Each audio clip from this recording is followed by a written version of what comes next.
Welcome to The Therapy Spot, the podcast where real conversations meet real impact. Hosted by Scott and Chaz'ara Melody, two therapists bringing heartfelt, relatable, and therapeutic discussions that touch our lives and uplift our community.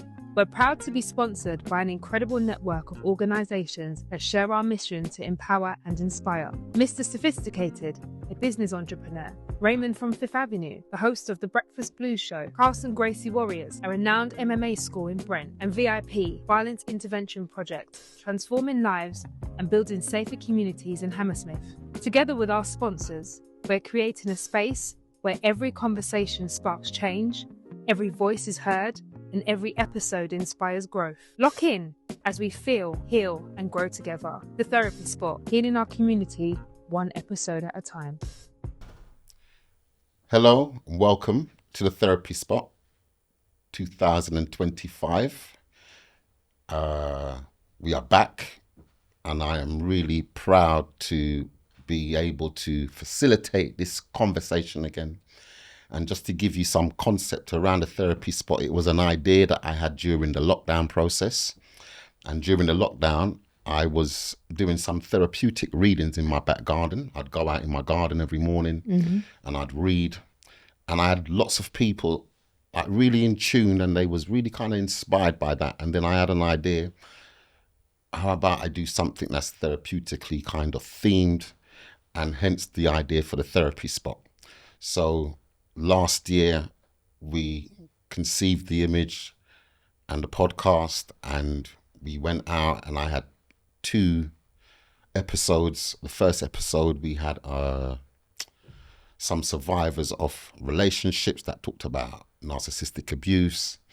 And in the second episode, I had 4 black male therapists and we was talking about the importance of therapy and our journeys and so forth. So before I go any further, first let me send a big shout out to the people that are making this possible. So big shout out to Mediate Studios, to our sponsors, which are Carson Gracie Warriors based in Hammersmith, Brent, the VIP project based in West London that specialises in working with young people impacted by serious youth violence, Raymond from Fifth Avenue, the Breakfast Blues Show, and to Courtney Margiston, aka Mr. Sophisticated. They are kindly agreed and are offering some sponsorship. And just to give you some kind of context on who I am, and then I'm going to introduce my beautiful co-host, and I'm so inspired to have my co-host, and she's going to tell you about herself and how we met and so forth. Thank you. My name's Anthony Scott, and everyone calls me Scott, and I am a psychotherapist. I've been practicing now for 2016. I qualified. Wow. So I now have my own private practice, and I've been doing this helping work with families and people for about 20 years. So I've got a vast amount of experience in the criminal justice sector, working with young people. I spent 5 years in one of the major trauma centres in London working with young people impacted by violence. If they presented to the A&E department, I had a team that would safeguard them and plan their discharge and just really put really robust care packages in place. And I'm currently doing 2 roles now. So I work for Surrey Council. I am a senior practitioner there for adolescent service. And then I also work for a charity in Hammersmith, the same VIP, and I provide their clinical supervision. So I support the teams in their everyday work. Wow. And lots of experience. I've done lots of community work. And prior to doing this type of helping work, my background story is quite colourful. When people laugh because they don't picture my previous life to where I'm living now. So that is me, and this is Shaz. She's going to introduce herself and what she does, and we're going to talk a little bit thereafter about how we met and how we've kind of been connected and so forth. Oh, do you know what? It's good to hear a snippet of how your journey started.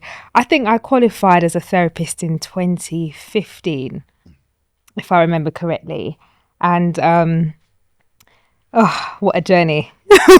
What a journey. So for the last 10 years, I've been mainly working in a secondary school. So I'm head of year 10 in a secondary school. And I teach ELSA, which is emotional literacy support. Love my job, love working with young people. I think when I first qualified, I did a lot of my placement in a rehab. And I felt like I just didn't have enough life experience yet to be in that kind of role. Because there was offers about, working full time there. And it was just like, what, this is just too much for me. Okay. I was 21 years old, helping in a rehab or doing my placement in a rehab. And I was like, what? Let me come back to this later on in life. Okay. And I got a job as like a mentor and a support assistant in a secondary school. And I found a passion working with young people that I never explored. I never thought I had the personality to work with young people. I'm very serious. And if you work with teenagers, you've got to have banter. And I had to learn how to develop that over time because I was a very serious person. And I fell in love with working with teenagers. Teenagers is difficult, challenging, grumpy, miserable, attitude galore. That was my speciality. And that's what I love doing on a day-to-day. And then in 2020, I launched my private practice, Peace of Mind Counselling Service. And I started seeing clients evenings and just building up my private practice on the side because I still wanted to do what I love, which is working with young people. And although my job really does allow me to use all the skills of counselling that I learned, I'd studied counselling, mentoring and life coaching at uni. Then I specialised in counselling for the last 2 years. So in my pastoral work with young people, I'm able to use those skills every single day. So it never went to waste. But I still wanted to do that one-to-one therapeutic support. I launched my private practice and it's been going well. It's been going well. I started up for about a year. Then I lost my mum suddenly. So then I had to pause it. And then I relaunched it again last year.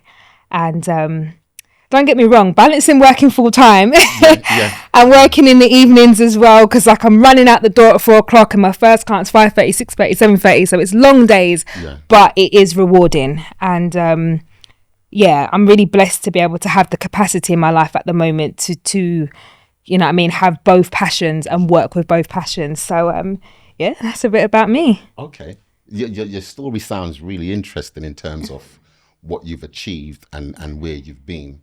And I just want to spend a little bit of time just thinking about how did we meet? Like, how did we get this connection? How did we... Well, let me say how I met you. Okay. Because I remember during lockdown, I don't know who shared, someone must have shared one of your clips during lockdown where you were just sort of doing thoughts of the day and just sharing about mental health and well-being. And I had followed you from then. So during lockdown, when was lockdown? 2020? Was it 2020? Yeah. It might have been it, yeah. So I've been following you from then and just been a quiet admirer of your work, especially in the Black space and finding other Black therapists. I didn't really know. I remember when I studied counselling, there was maybe 2 males. None of them were Black. Okay. So just seeing a Black man therapist, I was like, yes. And so I just followed your work and a lot of your thoughts and just admired from afar. And then I think it's not until I started sharing a little bit more on my TikTok journey about grief or emotional regulation and just doing little therapy videos. And that's how we sort of, I don't know how you came across me, but we managed to connect that way. I think we kind of just connected. And then when we started to have that conversation, it was around the knowledge and the passion, because being a therapist, it's a unique kind of position. Because you're kind of gifted with this ability to have high levels of empathy. And to almost see where people are, to be non-judgmental, to be caring, to be considerate. And when we started our conversation, I knew that the therapy spot, and people think, why do they not achieve or reach their full potential? And I always say to people, the only thing that stops us is ourselves. 100%. So when I came up with this idea, I always said to myself, I need someone to support me, because that's something that sometimes people are afraid to ask for help. Like, my skill might be, actually, I'm really good at networking and getting people on board. You might be good at programming or putting a package together. So when we started to have the conversation, I felt this vibe. Yeah. So people won't believe it that we've only met flesh to flesh today, not like today. Yeah. And it was an instant, this is the right person. I just feel, okay, this is going to be a really kind of good experience where we can share, and I call it chopping up conversations, because the idea behind the therapy spot is that we want to have conversations with people that's got a therapeutic lens to it. So we're looking at what is some of the issues that affect our community. We're looking at serious youth violence. We're looking at a raft of different issues, but we've always got that therapeutic mind. Always, yeah. But I want to come back to you, because you spoke about the journey and you started to laugh. And I just want to, for those people that might not know, what was the journey like to be this therapist? How did you do this? What was it like being in this classroom, being with people that maybe don't look like you, sound like you, come from where you're from? What was that journey like? Do you know what? I was doing a tutor group this week at work unexpectedly, and we were talking about careers, and I'd shared a bit about my journey, because I was saying that I had never planned to be a therapist. I'd always wanted to be a midwife. I had no plan at all to be a therapist. So I went to college, and I remember I just had this feeling that midwifery wasn't my path. I had no idea what else to do, because from I was little, that was my only thing. And my teacher said to me in college, he was just like, "Oh, just scroll through the list of all the uni courses in the country, and whatever jumps out at you, pick it." Okay. I said, okay. And that's what I did. So counselling jumped out at you. Counselling, mentoring and life coaching. And I think the combination of the three, I was like, that's it. That is it. And it just connected with me, and I applied. And I remember I failed my maths, and I thought, I'm not going to get it through. And they still accepted me, and I got in, and I think I was the youngest person on the course. So I went straight out of college, and not a lot of 18-year-olds go to university to study counselling. You normally study counselling later on. Question with Go ahead. Because because with counselling, they say there's got to be a level of life experience. At 18, did you think, okay, am I biting off too much? What was the challenges that you had embarking on this? I don't feel like I had any challenges. Okay. I felt like I knew that this was my path. Now, like I said, when I was doing my placement in a rehab and stuff, I kind of know, okay, I like working with addiction, and I like what I see here, but this is not for now. I need to put a pause in this, and I need to kind of divert and come back. Okay. But with going into counselling, there wasn't really any challenge. I've always been the type of friend or the type of person that people can confide in, people speak to, that support network. So it felt like something I could naturally do anyway. Okay. It was just about getting the qualification. Even at my young age, I was just that person that had wisdom. I'm hearing that, and this is something that I always kind of say to people as well about counselling. Back in the day, like our elders, we would hold counsel with them, and there's some people, they have this natural counselling kind of ability, where in a friendship group, people will come to them when they're in difficulties. People will seek advice. I don't know if it's something that you're born with, or if it's something that you learn. Oh, nature versus nurture. I don't know. I would say it's a gift. I feel like this is a gift that God has given me. Okay. To be able to be in that space, hold other people's pain and trauma, and walk with them on that journey. Yes.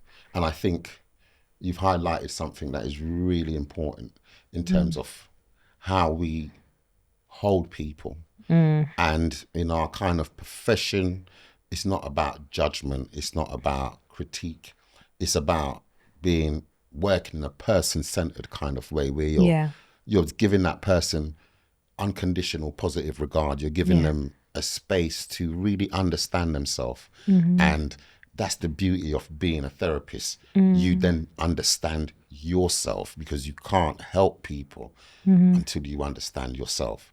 So Absolutely. For me, it's just been this counselling journey that I've embarked on.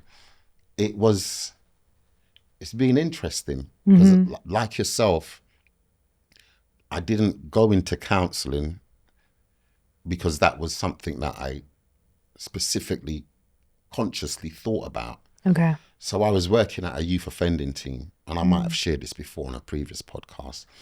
And I had a educational psychologist. He's a mentor. His name's Dr. Oliver Sindel.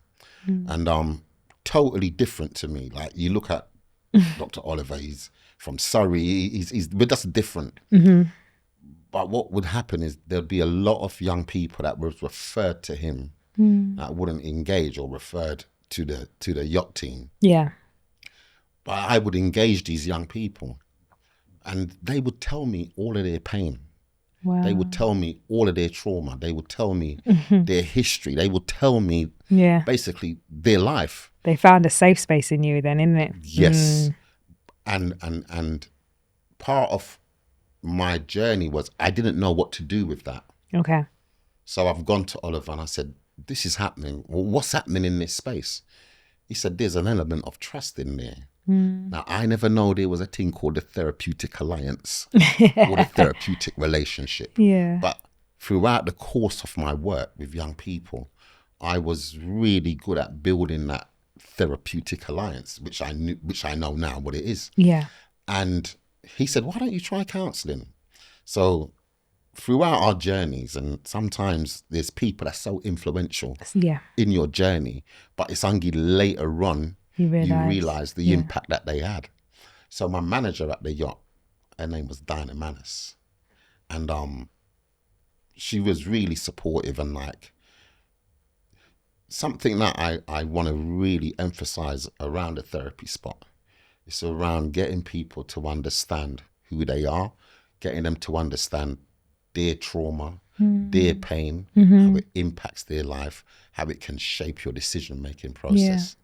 So Diane saw something in me that I didn't see in myself. And then she allowed me the time to go and study. So every Thursday, I'd leave work early, go to this college, and I study.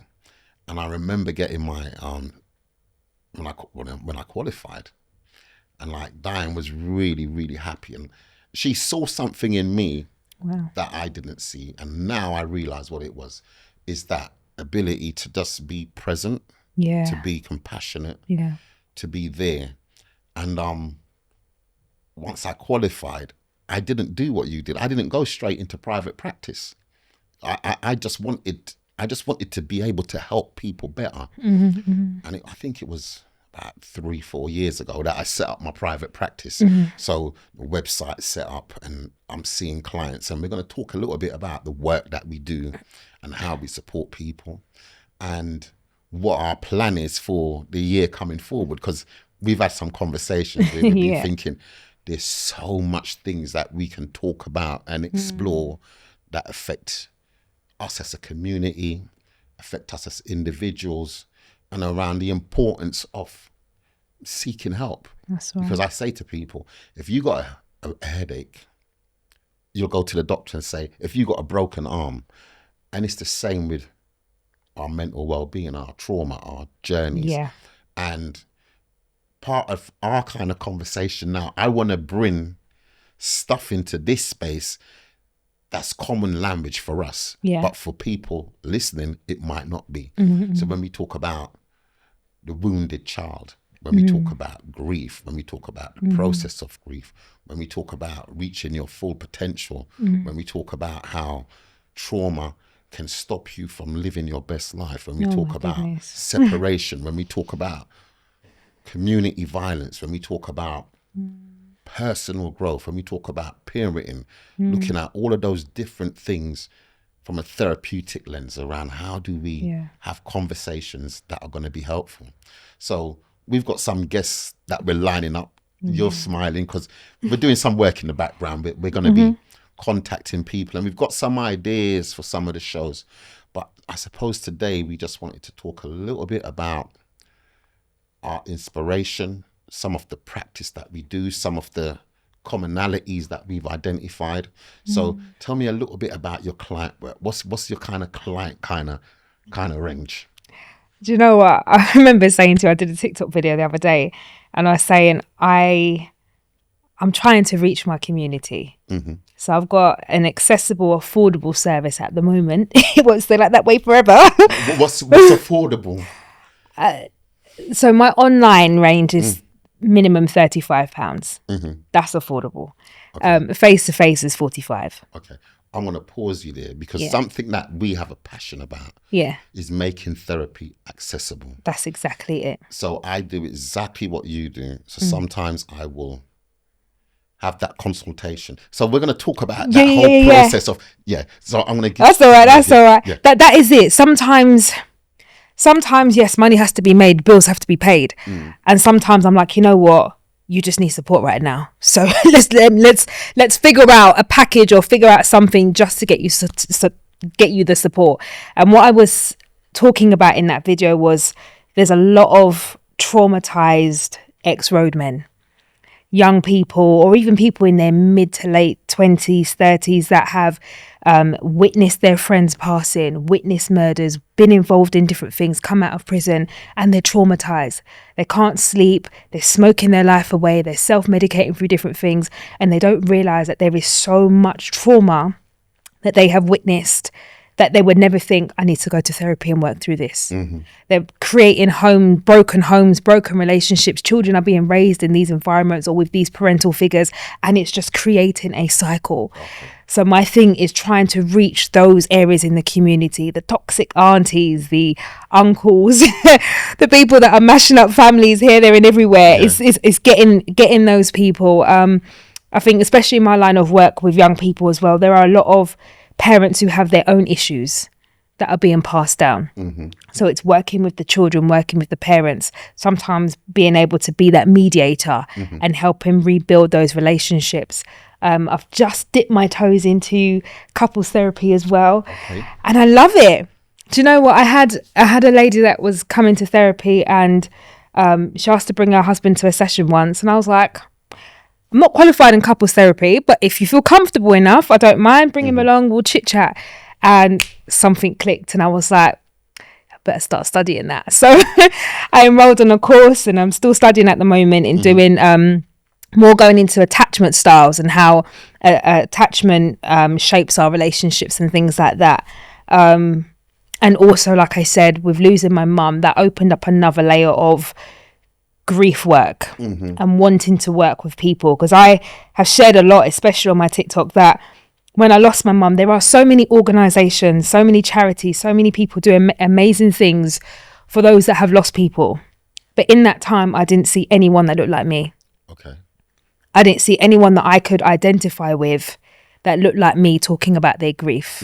And I come from a Christian background, and I felt even within my faith, it was kind of brushed over to a certain degree. Okay. You pray, you read scripture, the joy of the Lord is your strength, you keep it pushing. And I was like, I'm broken and I need to talk to someone and I need help. But no, there was no one that I could connect with. Okay. So I think for me, I started talking out loud on TikTok and becoming for somebody else maybe what I needed for myself. Okay.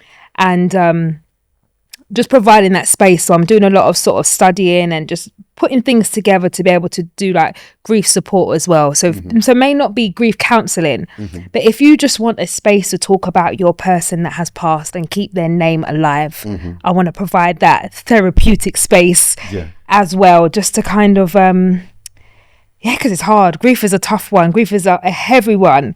So that is something that I think about often, that I incorporate within my service as well. Okay. So sometimes our own lived experience shape it, kind of shape oh my goodness, how we do our therapeutic work. Yeah. So when you was talking about, I want to make counselling accessible, I want to reach those young men, those uncles, those aunties. That's my passion as well. My passion is men, working with black men. And as you identified, there is like the younger generation, 30 below. There's lots of young men on the road now with so much trauma. So much. Not just trauma from community violence, and adverse community experiences, but from parenting styles. Oh my goodness. And we're gonna chop up like different types of parenting. You're gonna upset people, you know. You're gonna upset people. Our community don't like being called out on things, you know. I'm just saying it, but it has to be done. Educate and like we're gonna have these conversations in a caring, compassionate way, not judgmental. Yeah, it's all love. What we want to try and do is just raise people's awareness, raise their consciousness about, did that apply to me? Was that me? So, as you spoke about attachment theory, like I'm a big advocate for attachment. Really? See, I'm just getting into it and I am loving it. Are you?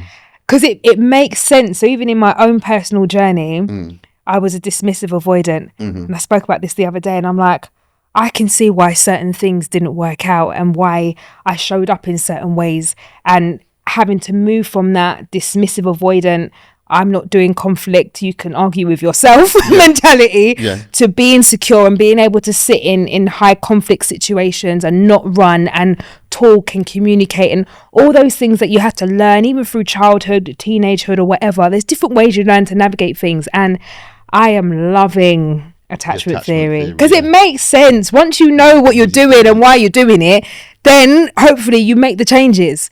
Exactly. And sometimes we're just not aware of how we're showing up in the world. So this is about us sharing around, actually, am I having some self-awareness of my own stuff? Right. So I remember when I trained, and one of my tutors said to me, when you're working with clients, sometimes the client stuff will trigger you. Yeah. And if it triggers you, keep it out of the alliance. Go and do your work outside. So part of this journey around becoming therapeutically trained is we have to go into therapy. Yeah. We have to unpack a lot of our own stuff. So when we talk about attachment theory, the reason why I love it is because working with people, you can get a sense of what type of attachment style they've got. Yeah. And it can give you some kind of idea of what life was like growing up. Because I'm a believer that most of our problems happen in childhood. Really? It impacts us. Our early development and our childhood years can impact us. So when we start talking about personality disorders like narcissism or dual personalities, all of these things are developed really early to protect the inner self. So if I, in a really stressful home environment, I learned these maladaptive ways of navigating the world of how and then I carry that into my adult life, and then I carry that into relationships. So then I think about the young people that we work with, especially the young men. So I'm from a community, grew up in Northwest London, and my hometown, I think in the 80s, we were the murder capital for London. We had a lot of violence there. And a lot of the guys my age, a little bit younger, like we witnessed extreme violence. Not only did we have that level of violence, we had the systemic racism. Jesus, double-edged sword. People don't even realize. You see, racism, that's a form of trauma. Absolutely. Like going into a shop and you're paranoid, who's watching you, your interactions with services, so you're engaging with the school. Yeah. You might bring your own stuff around. This school. So working in the school, I see that all the time. Oh my God. So when parents haven't done their work, and they come into the school and now they're almost a combative. Oh my goodness. That's been my journey this week. Okay. And that's the thing what I love about, like I said, with my job, I can bring all the skills that I have learned in counselling, because you're able to subtly disarm parents, disarm the fight that's in them against the system, against the school system. Everyone's out to get my kids. I'm a black person. And it's just like, whoa. Yeah. Do you know? Yeah. Do you know what I mean? But being able to understand where they're coming from, validate their experiences, but also help them to move forward with it. Because if you keep going down this path, you're going to traumatize your child. your child's going to have a problem with the world around them and ain't no one do nothing to them in that It's very moment. difficult. They may just be a child wanting to play, do football, do whatever, but because of your own stuff, it is just choking them. And sometimes we're not realizing the impact that we're having on that next generation. Okay. So that's definitely going to be one of our episodes where we are going to be talking about parenting, attachment, and the importance of those early attachments, and understanding your own attachment style, because these things play out in your adult relationships. Oh my gosh. So if you don't understand your attachment style, you've done some work on yours, done some work on mine. It makes you understand what triggers me in a relationship. What are the things that make me almost become like that wounded child where I'm now in an adult relationship flexing like I'm a pit bull, like I'm a child. And so we're going to be talking about that. We're going to be talking about school and education around, like in my work in schools, I experience exactly what you experience. Traumatized parents coming in to almost advocate for their child, but getting so triggered. It's now no longer about the child. It's about the parent fighting the system. My God. And there is organizations out there that can support people. And when we have that conversation, we'll probably see if we can invite some down or get someone to talk about that.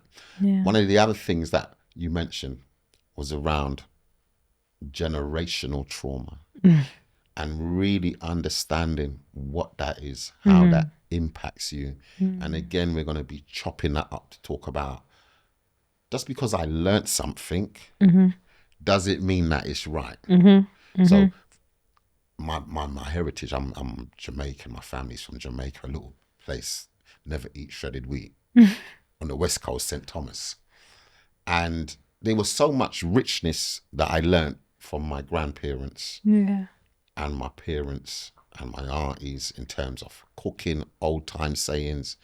But there were some things that we learnt that might not have been that helpful. And how did we carry that into our own lives?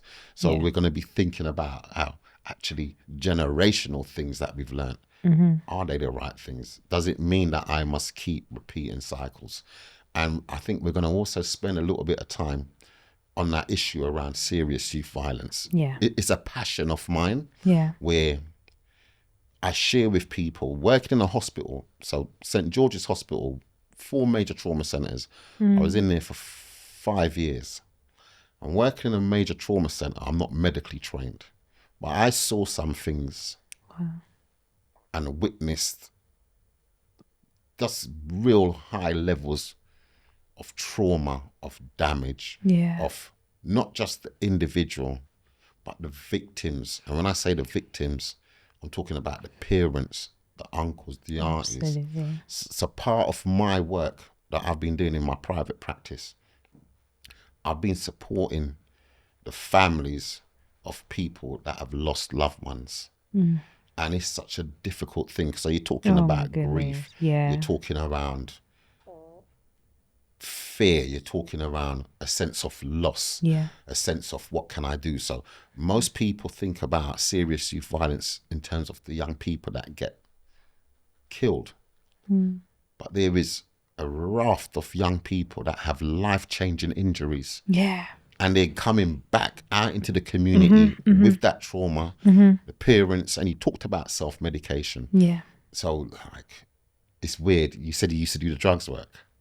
I did my placement in a rehab. Right. So I was a drugs worker at the yacht. And one of the things that I used to talk about a lot was cannabis. And like now, the cannabis is the different. The game is different. Like there's this Cali kind of conversation around weed getting brought in from different parts, like the States or whatever, and different types, and there's different strengths of the cannabis. And one of the services that I work for, the Anna Freud service, we do a lot of conversations around brain development, about how the brain develops and how substances impact the brain in early development. So as you said, I look at some of my young people now and like, it doesn't matter where you go, Tottenham, Harlesden, Brixton, Croydon, Lewisham, Catford, East London, you got a set of young people they're extremely hypervigilant. And hypervigilance is when they're in a constant state of hyperarousal, where they're almost like foxes. Everything is a perceived threat. Yeah. And it's not just young men. Yeah. Because at the hospital, what was surprising us, lots of young women now are getting drawn in. And we're going to be looking at the influences of social media, what that does for people in terms of sexual exploitation, in terms of vulnerabilities, in terms of just having those conversations. And like, for me, really highlighting the importance of mental well-being in Black men. It's one of the things that's needed. Yeah. I mean, sometimes I'm driving down the road and like sometimes I'm in my home community and I see guys that I grew up with and I can see that they're unwell. Yeah. And there's a part of me that thinks, what was their journey? What led them to this? Could there have been some type of support put in place before? Right. And were they brave enough to access? So in our community, you know, there's a thing, don't talk your business, don't chat to nobody. Boom. And like people are holding a lot of stuff in. Yeah. And like when we get the guest on, we're going to have some people talking about how therapy transformed their life, how it helped them to become the best versions of themselves. And I just want to highlight the importance. And some of the work that I do now is around men. And like some of the presentations now, lots of men have been in really toxic relationships, but they don't know it. Yeah. And it's impacted them in terms of how they go forward. It's impacted their relationship with their children. Lots of men have gone through depression. Yeah. They don't name it. Yeah. So what are we told? What are we socialized to do? We're socialized to not show any type of emotion. It's considered a form of weakness. But in my work now, there's so much men that reach out to me privately. And you're right about affordability. Yeah. Sometimes they just need half an hour with me just to like hold them, literally hold them in conversation. Lots of thoughts racing around in their mind, helping them to almost like put those thoughts into different compartments so that we can focus on one particular thing to kind of help them through that process. Talking is good. Do you know what? It's so good. And as you're talking, it's like, I feel like I'm trying to do both ends of the spectrum. Because even in my work at school, I've recently, it's like I said, I've started teaching ELSA, which is like emotional literacy. So I will have an all boys group and we will go through how to manage your emotions, or young people that are struggling with behavior, but underneath the behavior, what's the emotion?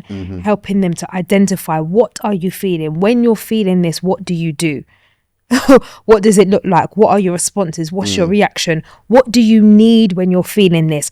And walking them through baby steps of emotional intelligence, literacy, whatever you want to call it. Because sometimes we've got adult men now on the other end in private practice. We're seeing adult men coming through and they have no idea, and women, no idea how to manage their emotions, no idea how to even think, okay, what is it that I'm feeling? I'm just feeling some type of way. Okay, name it. What is it? What is it? And when you feel this, what do you do? And just help him break that down. So it's like I'm trying to get with the 11, 12, 13-year-olds, helping them get that, name it, understand it, process it, so that they're growing up into adult men who know how to manage their feelings. And with the girls as well. But I found that I have to do the work separately. You got to separate the two groups. I've got to separate the two groups. Is that because of the testosterone that's in the room, in the classroom environment, or is it just, it's more helpful? I think a bit of both. I think you'd be surprised to know that even at 11 years old, 11, 12 years old, they already have the mindset that we can't show our emotions around women. So even when we're doing things like check-in, I'll have emojis on the board, happy, sad, name it. Some of them would just be like, yeah, I'm good. That's it. And when you talk through with them, it's just like, yeah, boys don't do this sort of stuff.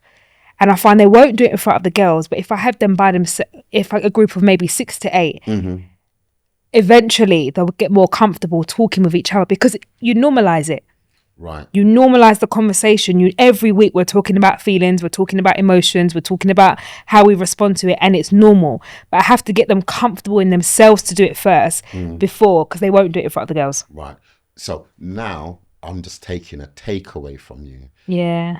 So if there's anyone listening and watching this, start having those emotive conversations with young men. Yeah. Start kind of getting them to think about how they feel. Yeah. Because sometimes our emotions can play havoc 100%. and it can cause real detriments in our life. I was reading this story about this man in America, and he spoke about how 5 minutes in his emotional self cost him 20 years of his life. He missed 20 years of his children's birthdays. He missed 20 Christmases. And he spoke about how he was in a situation, he felt something, and because of what he felt, disrespected. He acted. That. Yeah. And on his action, it cost him 20 years. And when he's reflected on the feeling, was he disrespected?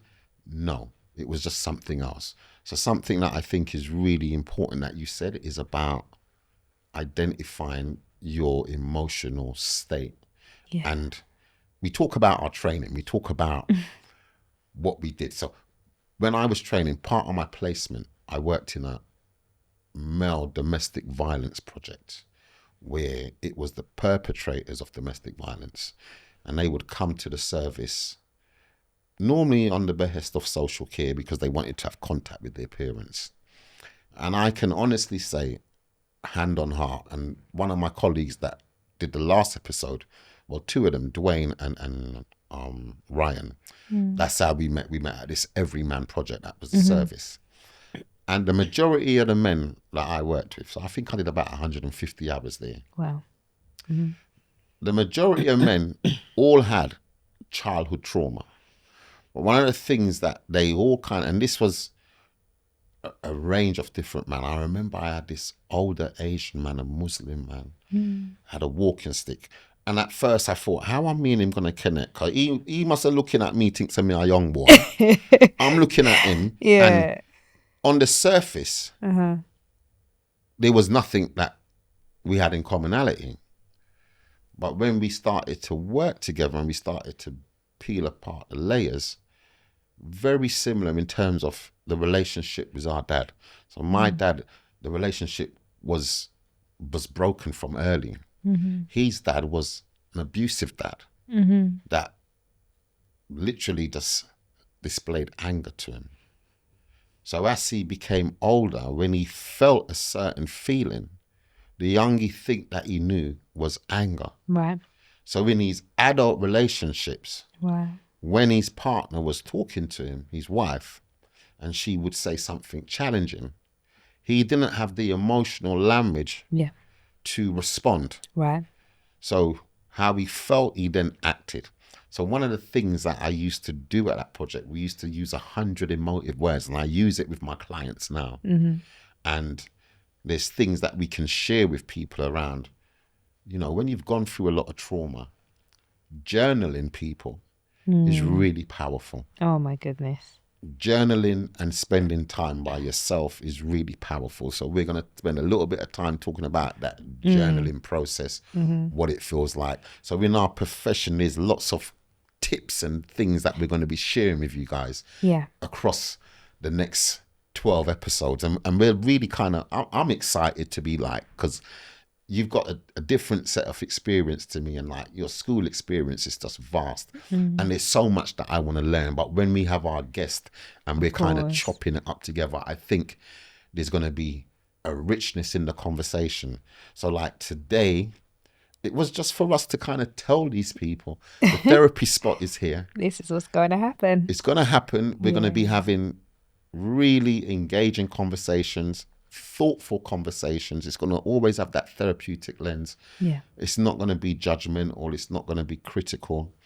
And I spoke earlier about the therapeutic alliance. And what we want to do with the audience is we want to build a therapeutic alliance with you, and so that you can see our passion, Yeah.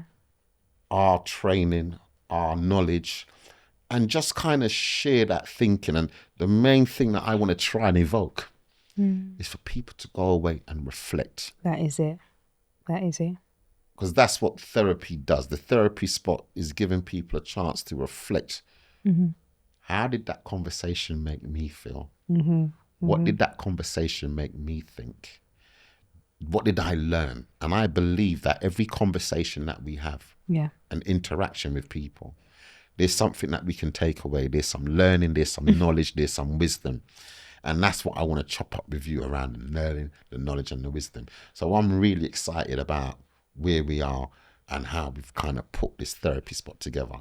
And I don't know, is there a question that you want to ask me about anything about my journey, about that you think maybe the audience might want to? What I do want to ask you, when you said you've got obviously a passion for working with black men, what do you think is the biggest need of black men at the moment within our community?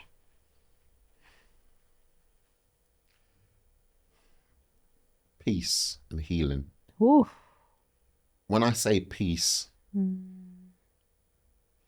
see, I go out sometimes, and you talked about young people self-medicating, and I see lots of different forms of self-medication in our community. The gambling, the drinking, the raving, multiple sexual partners, all of these escapisms. That's exactly what it is. Yeah. And for me, once you get a sense of peace, you become a better version of yourself. And this is a process that is continuous daily. So for me, I've gone through lots of different types of trauma: marriage breakdown trauma, criminal justice trauma, disciplinary at work trauma, involvement with the police trauma, substance misuse trauma, community trauma in my community. Yeah. And through all this, I've had to kind of understand all of that stuff. And I'm an ongoing piece of work. So even though I'm a therapist, I would be the first person to say, if it's not going good up here, let me book a session. I'm booking a session. 100%, yeah. What would I say, sorry, that would be helpful for? My granddad used to say this to me. He said it's better to have something and not need it than to need something and not have it. So I think everybody should have their therapist on speed dial. It don't mean that you have to have a session every week, but if I'm going through a difficult challenge, my therapist is there. That's it. And you know what, just to add in for my section of the community, not your pastor, a therapist, a trained therapist, because sometimes we have spiritual leaders and people that are great at supporting us on our journey spiritually, but we also need to have people that are trained to help support us mentally and emotionally. And I think that's an important thing to just put out there. Yeah. It's weird because the last show that we did, Dwayne was sitting right there. And Dwayne is a Christian counsellor. He's a Christian and he's a counsellor. And he would advocate the same thing. Like, you got your spiritual belief and you got your stuff that I need to work on in terms of myself and understanding myself. And I think spiritually, we all have different journeys.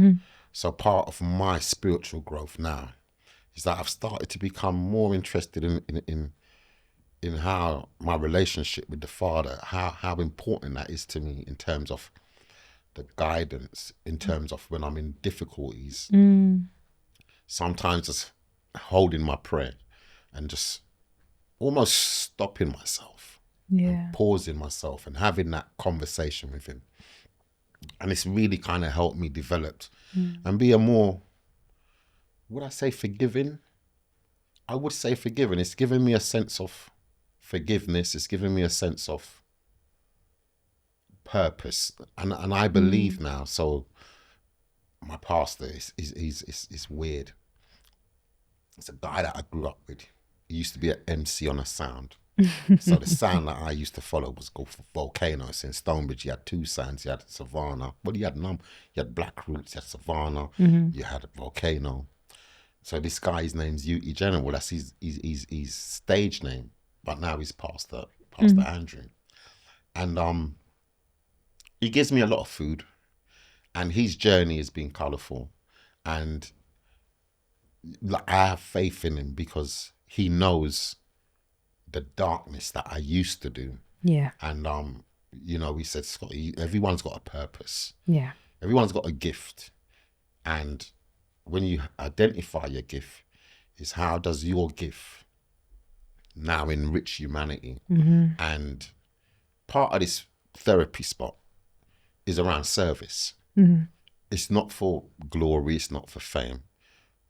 I believe that we are here to serve. And when you have a gift, when you have something that can enrich the lives of others, absolutely, it's your purpose to serve and to be of service. So I've been very blessed to have been in a number of different spaces, in a number of organizations. So like the Anna Freud service, like they're well renowned for working with adolescents and mental health. Yeah. And like I train with them. So, like growing up, I used to have different type of man them in my phone. Different type of man them in the phone. But now I got professors in I want to talk about brain development. Yes. I'm doing this talk, but I want to break down what does brain development look like. So I don't want to use words like synapses and so forth. I want to make it relatable. Yeah, understandable. And then I can chop up that conversation with them. Working in the hospital, supporting victims of serious youth violence, working in with young people on estates. And I've worked with, I'm smiling now because I've worked with so much young people. And this is the reality of it. Just like how Diane was influential, Oliver was influential in my life. There's some young people that we're going to work with, or adults and families, in our therapeutic work, and we won't see the immediate benefit. Oh my gosh, yeah. But when they tell their narrative, years down the line, your name's going to be calling, because now this gift that you said that you've got, to serve, to give. That's it, yeah. It's going to have that impact. It's going to enrich the life of other people. 100%. What are you thinking? You're smiling like... I'm smiling because it all makes sense. Sometimes you go on a journey of life and it all makes sense. And even linking back to when I asked you, what do you think the biggest needs are for Black men? And you said peace. And I remember when I was thinking about what do I want to call my counselling business? I remember when I was going through a really difficult time and someone said, what do you want in life? And I said, peace and quiet. Like, I don't want riches. I don't want a life of warfare and struggle and trauma. I just want peace and quiet. And it came to me, and then there was a scripture behind it, and it was like peace of mind.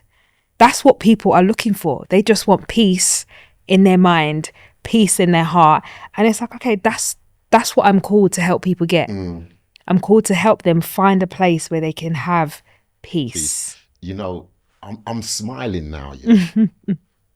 So today, I was at my other job. So I'm coming from Hammersmith. And I've left the office, ran to the car park. They only charged me £4.50. I was smiling. So I've put the postcode for here in, and it said it's going to take an hour and 15 minutes. So it's sending me up Camden Way now. And I think one of the Camden High Road, just loads of traffic. And I can see people getting really frustrated, trying to, do the lane stuff. And I felt myself getting angry. And then I had to remind myself of mindfulness, and these are some of the things that I want to share about how even in the most difficult situations when you're losing, by just regaining your composure. Yeah, that's right. And just having that mindset, what I can't control, I need to let go. What I can't control, I need to let be over there. Because ultimately, that thing, peace, Yeah. you've got to build that into your everyday life. You've got to build it Absolutely. into your thinking, into how you carry yourself. And when you start becoming peaceful, you start seeing things differently. You start seeing places differently. You start seeing materialistic things differently. You Oh my just gosh, start yes. seeing life Yeah. differently. So, this is the therapy spot. This is me and Shaz chopping it up, just so that you see how we're going to be doing this. And Yeah. we've got some guests that's going to be joining us.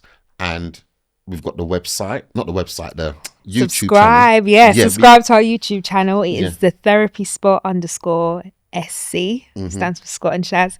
So yeah, subscribe and share, like, all that kind of stuff. Yeah. And if there is any questions or any thoughts that you want to ask, there's going to be, you can put it in the YouTube channel. Yeah. And we're starting this, baby. And Yeah. the thing about the therapy spot, what I really like is that in our previous episodes, we had so much feedback from people that, wow, it was really nice to see a conversation Yeah. about therapy by therapists that look like us, sound like us, have an understanding, That's it. and are genuinely trying to build that therapeutic alliance with the listener.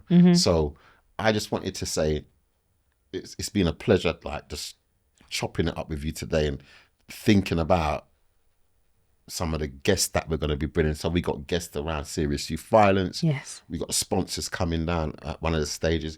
We're going to be having conversation about relationships, and it's going to be very engaging, very real. And we're just looking forward for you guys to join us, to subscribe, and to Connect. connect to the therapy spot. Connect to the therapy spot. So Shaz, thank you, and I look forward to, like, the next episode. And it's going to be entertaining. It's going to be thought-provoking. It's going to be enlightening. It's going to be motivating. Yeah. And it's going to really make you reflect and think about your own self. So from us to you, peace. Take care. Bye.